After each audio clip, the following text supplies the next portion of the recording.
नमस्कार, आप देख रहे हैं आज का एजेंडा और मैं हूं आपके साथ अक्षता रावत।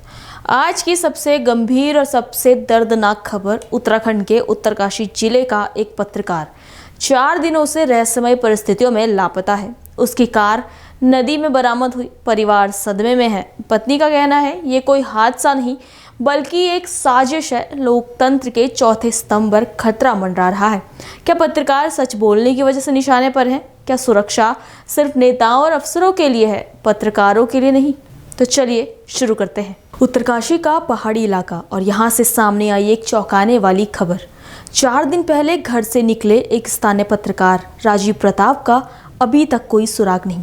उनकी कार नदी में मिली, लेकिन पत्रकार का अब तक कोई अता पता नहीं है।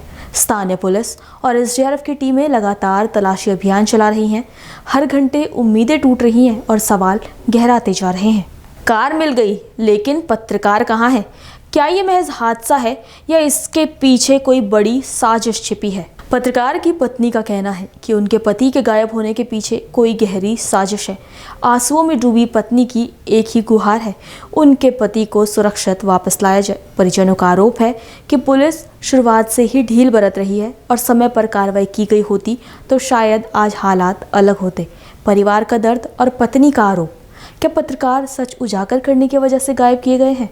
पुलिस का कहना है कि मामले की हर एंगल से जांच की जा रही है। एसडीआरएफ ने नदी में गोताखोर उतारे हैं, आसपास के सीसीटीवी खंगाले जा रहे हैं, कॉल डिटेल रिकॉर्ड खंगाले जा रहे हैं। पुलिस का दावा है कि साजिश की संभावना से भी इनकार नहीं किया जा सकता। पुलिस का दावा तो है, लेकिन परिवार का भरोसा टूटा है। कितनी सच्चाई है पुलिस की जांच में, यही सवाल अब चर्चा का विषय बन गया है। उत्तराखंड में पत्रकारों को अक्सर बड़े बड़े माफिया और दबाव समूह से धमकियों का सामना करना पड़ता है। पिछले 10 सालों में राज्य में कई पत्रकारों पर हमले हुए, लेकिन ज़्यादातर मामलों में ना तो कड़ी कार्रवाई हुई और ना ही आरोपियों को सजा मिली। एडिटर्स गिल्ड और प्रेस काउंसिल पहले भी पत्रकार सुरक्षा कानून की मांग कर चुके हैं, लेकिन अब तक ये मांग अधूरी है। क्या सच लिखने और दिखाने की कीमत पत्रकार अपनी जान देकर चुका रहे हैं? उत्तराखंड ही नहीं, पूरे देश में पत्रकारिता की सुरक्षा पर सवाल खड़े हो रहे हैं। दुनिया के कई देशों में पत्रकारों पर हमले आम हैं। मैक्सिको, पाकिस्तान और अफगानिस्तान जैसे देशों में हर साल दर्जनों पत्रकार मारे जाते हैं। भारत में भी पत्रकारों पर हमले के मामले लगातार बढ़ रहे हैं।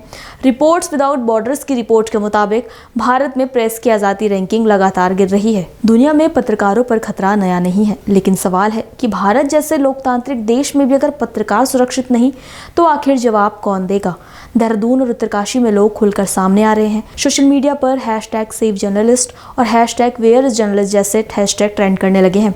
लोगों का कहना है कि अगर पत्रकार ही सुरक्षित नहीं रहेंगे तो जनता की आवाज़ कौन बनेगा? जनता का गुस्सा साफ है, लोग जवाब चाहते हैं और सरकार से ठोस कदम उठाने की मांग कर रहे हैं। आज हमने इस पूरे मामले की परत खोलने की कोशिश की। उत्तरकाशी से उठे ये सवाल सिर्फ एक पत्रकार की गुमशुदगी के नहीं है, ये सवाल है लोकतंत्र, आज़ादी और सुरक्षा के।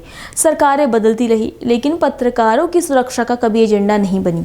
क्या हम तब तक चुप रहेंगे जब तक एक एक कर कलम और कैमरा खामोश ना हो जाए?